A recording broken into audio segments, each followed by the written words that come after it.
नमस्कार दोस्तों। आज हम बात करने वाले हैं सुकन्या समृद्धि योजना यानी एसएसवाई के बारे में full detail. SSY Sukanya Samriddhi योजना फुल डिटेल में हम आज बात करेंगे। कहीं आपका मन में सवाल है वो सारा सवाल को समझेंगे। सबसे पहले समझते हैं सुकन्या समृद्धि योजना कब आया था। सुकन्या समृद्धि योजना 2015 में आया, ठीक है। ये मोदी सरकार ने लॉन्च किया, ठीक। ये क्यों किया? उद्देश्य क्या था इसको? बेटियों की पढ़ाई और बेटियों के वित्तीय मदद। तो ये योजना का नाम जो था बेटी बचाओ और बेटी पढ़ाओ के तहत ये योजना था। क्या था? बेटी पढ़ाओ और बेटी बचाओ के। खाता खोलने के लिए इसमें बैंक में खुला सकते हैं, पोस्ट ऑफिस में खुला सकते हैं। इसका जो इंटरेस्ट रेट है वो थोड़ा जान लेते हैं।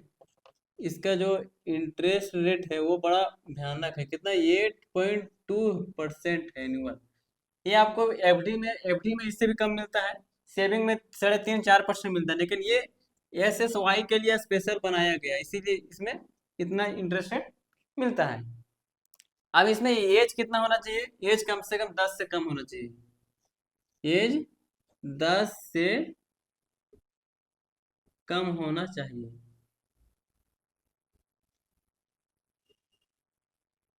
चाहिए। इसका एज के बारे में आप लोग जानिए। डॉक्यूमेंट क्या चाहिए? तो आपको बेटी का डॉक्यूमेंट्स में आधार कार्ड डीओ लिख देते हैं, पूरा लिख देते हैं, छोड़िए। आधार कार्ड और बर्थ सर्टिफिकेट। बर्थ सर्टिफिकेट ये हो गया। उसमें अभिभावक का मतलब गार्जियन का जो है उसका भी आधार कार्ड चाहिए। अभिभावक का भी आधार कार्ड चाहिए। ये हो गया क्लियर। एज हो गया, इंटरेस्ट रेट हो गया, डॉक्यूमेंट्स क्या है ये हो गया, बैंक कहाँ खोलाना था ये हो गया, ये चीज हो गया। इसमें निवेश करने का सीमा क्या है? कम से कम निवेश कितना कर सकते हैं? इंग्लिश में लिखते हैं मिनिमम।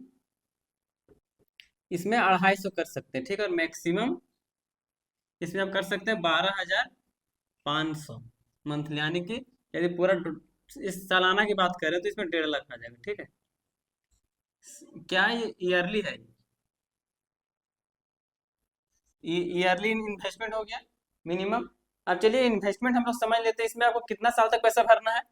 यदि आप 250 रुपया यदि मंथली भी शुरू करते हैं, मंथली का हम चलिए एग्जाम्पल लेते हैं। 250 मंथली का मंथली इन्वेस्टमेंट करते हैं। इसमें भरने का जो टाइमिंग है इसमें इन्वेस्टमेंट टाइम लिख देते हैं हम, ठीक है। इन्वेस्टमेंट टाइमिंग क्या है? तो 15 साल इसमें आपको पैसा जमा करना है और पैसा मिलेगा मेच्योरिटी 21 वर्ष। ये सारा डिटेल यहाँ तक आपको समझ में आ गया होगा। हमको लगता है कि यदि कोई दिक्कत तो नहीं होना चाहिए। इंटरेस्ट रेट हो गया, एज हो गया, डॉक्यूमेंट्स हो गया, कम से कम कितना भर सकते हैं, ज्यादा कितना, कितना साल भरना है, कब मिलेगा, ये हो गया। हम एक एग्जाम्पल के माध्यम से हम लोग समझते हैं कि क्या कितना इसका भरना होगा। यदि 250 मंथली आप भरते हैं तो ईयरली कितना चला जाएगा ये पैसा आपका? ईयरली मल्टीप्लाई कर लीजिएगा, चल जाएगा 3,000, ठीक है। अब इसमें क्या है? टोटल इन्वेस्टमेंट जो आपका होगा 15 साल में वो क्या हो जाएगा? टोटल इन्वेस्टमेंट की इसमें बात कर लेते हैं हम। तो ये 15 साल तक चलेगा, आपको 15 साल तक भरना है। तो ये टोटल कितना हो जाएगा? 45,000। 45,000 आपका पैसा हो गया, आपने इन्वेस्ट किया। इसमें इंटरेस्ट रेट आपको कितना मिला? इंटरेस्ट रेट इसमें आपको मिला कितना होगा? 93,647 रुपया। 93,647 रुपया .88 आएगा, ठीक है। इतना पैसा आपने जमा किया, इतना इंटरेस्ट मिला। टोटल अमाउंट जो आपको 21 साल में मिलेगा, 21 साल में जो आपको मिलेगा टोटल अमाउंट,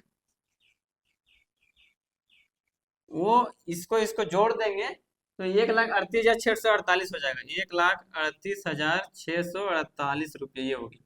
ये पहला एग्जाम्पल हो गया। अब दूसरा, यदि आप 500 को इन्वेस्ट करते हैं, और थोड़ा इन्वेस्ट में बारे में समझ लेते हैं कि 250 तो अब स्टार्ट था ईयरली, लेकिन हमने मंथली कर लिया, ठीक है। इसको इसमें भी ईयरली भी भर सकते हैं, साल में 250 ही सिर्फ भर सकते हैं, जरूरी नहीं है कि मंथली भरना।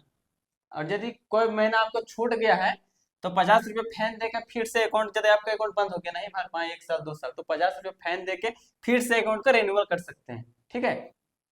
अब मान लीजिए कोई व्यक्ति 500 जमा करता है, ठीक है। तो उसका हम लोग थोड़ा कैलकुलेशन समझ लेते हैं।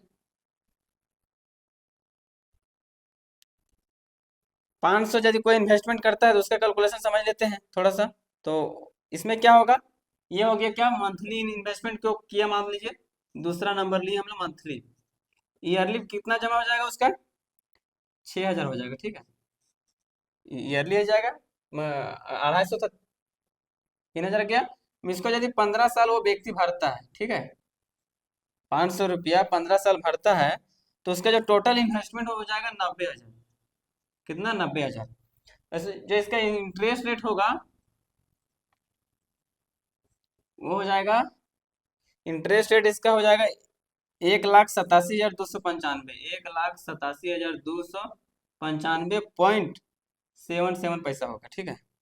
500 का, इसमें जो आपका अमाउंट मिलेगा, आपका इन्वेस्टमेंट हो गया, इंटरेस्ट मिला, टोटल अमाउंट जो मिलेगा 21 साल में,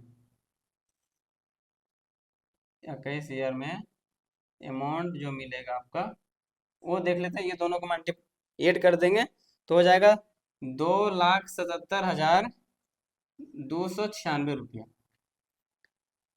इसी तरह आप यदि हम इन्वेस्ट करना चाहते हैं इसमें, यदि 500 के 1,000 रुपये मान लेते हैं यहाँ, ठीक है, 1,000 रुपये को आदमी इन्वेस्टमेंट करता है मंथली, तो वो ईयरली कितना हो जाएगा, 12,000 हो जाएगा, सिंपल सी है, ये ईयरली हो गया। और यदि वो व्यक्ति 15 साल इन्वेस्ट करता है, ठीक है, 15 साल इन्वेस्ट करता है, तो उसका जो पैसा हो 1,80,000 हो जाएगा, 1,000। इंटरेस्ट की बात करें इसका, हम कितना मिलेगा, 8.2% के हिसाब से, तो इसका जो इंटरेस्ट होगा 3,74,591 रुपये हो जाएगा। ये दोनों अमाउंट को जोड़ देगा, इन्वेस्टमेंट और ये वाला, तो हो जाएगा 5,54,500। ये अमाउंट मिलेगा उसको 21 साल में, 21 साल में ये पैसा आपको मिलेगा ईयर्स में। तो यहाँ तक आपको समझ में आ गया होगा। हमने क्या बताया, इंटरेस्ट रेट, एज, डॉक्यूमेंट्स, अभिभावक के आधार कार्ड, कम से कम, ज्यादा, कितना साल और कितना साल में मिलेगा, ये सब हो गया। हम इसको चलिए समझ लेते हैं कि 1.5 लाख यदि हम इन्वेस्ट करते हैं तो वो पैसा कितना मिलेगा। थोड़ा सा इसको हम लोग मिटा देते हैं, ठीक है, 500 वाला। तो हाईएस्ट वाला कोई आदमी इन्वेस्ट करता है तो कितना पैसा बनेगा उसको भी थोड़ा देख लेते हैं, और इसका क्या लास्ट में, ये योजना में क्या कमी है उसके बारे में थोड़ा हम लोग चर्चा करेंगे। तो चलिए मान लीजिए कि यदि आपको 1.5 लाख रुपए ईयरली का करना चाहता है तो मंथली उसका आएगा 12,500, ठीक है। 70 लाख आपको कैसे मिलेगा, इसमें एक योजना भुला के लिखने है, 70 लाख तक आपको लाभ मिलेगा इसमें, 70 लाख तक। तो वो 70 लाख तक इसमें आएगा, ठीक है। ये हो गया मंथली, ये हो गया ईयरली, आपका 1.5 लाख चला जाएगा वो।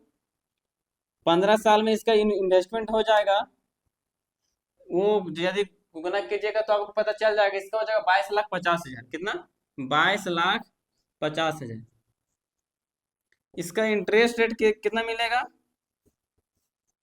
इसका इंटरेस्ट रेट हो जाएगा 46,82,000। कितना, 46,82,394 हो जाएगा, ठीक है, इसका इंटरेस्ट। अब टोटल जो 21 साल में उसको मिलेगा,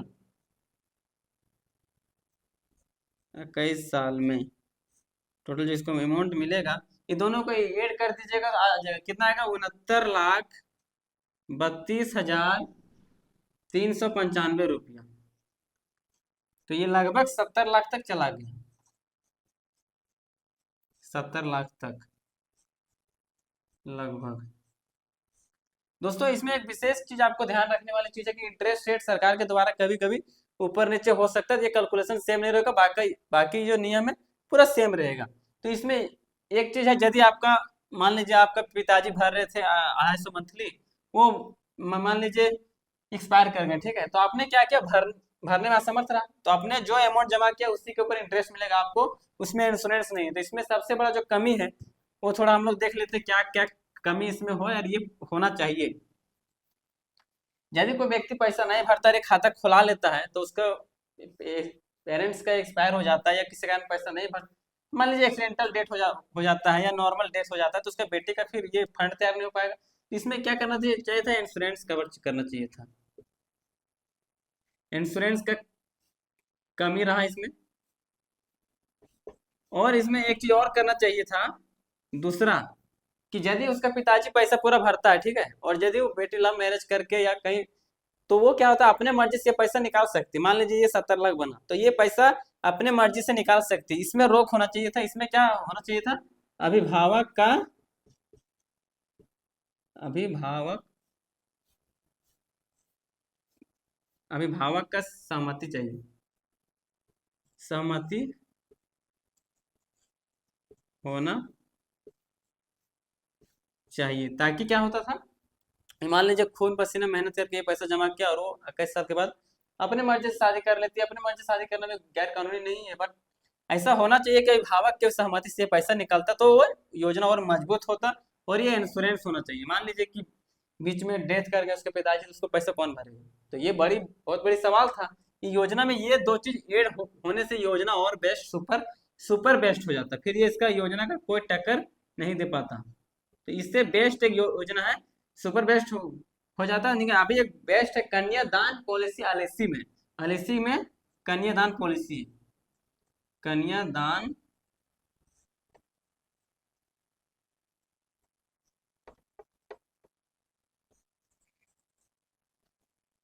पॉलिसी है। इसमें क्या है, इसमें यही दो चीज है कि इसका जो पैसा है इसका पिताजी निकाल सकते हैं, बेटी नहीं निकाल सकता है। और यदि उसके बीच में पिताजी मर जाते हैं तो एलआईसी उसको पूरा ये मैच्योरिटी तक पैसा मिलेगा, ये पैसा मिलेगा। इंश्योरेंस जो होता है वो पैसा मिलता है और ये पैसा माफ हो जाता है, भरना नहीं पड़ता, इन्वेस्टमेंट नहीं करना पड़ता, इंटरेस्ट मिलता है और ये मिलता है, ये दोनों मिलता है। यही खास है एलआईसी कन्यादान पॉलिसी के बारे में। हम कभी बीच में चर्चा करेंगे ये दोनों के बीच में क्या क्या हो, नहीं इसमें कमी है और उसमें क्या है। तो चलिए, जानकारी आपको अच्छा लगा होगा तो वीडियो को लाइक कीजिए और अपनों दोस्तों के पास शेयर कीजिए, जो सुकन्या समृद्धि योजना में पैसा, जिसके घर में बेटी है पैसा इन्वेस्ट करना चाहते हैं तो इन्वेस्ट कर सकते हैं। तो ये वीडियो अच्छा लगा हो तो लाइक कीजिए और चैनल में आप नए तो सब्सक्राइब जरूर कीजिए।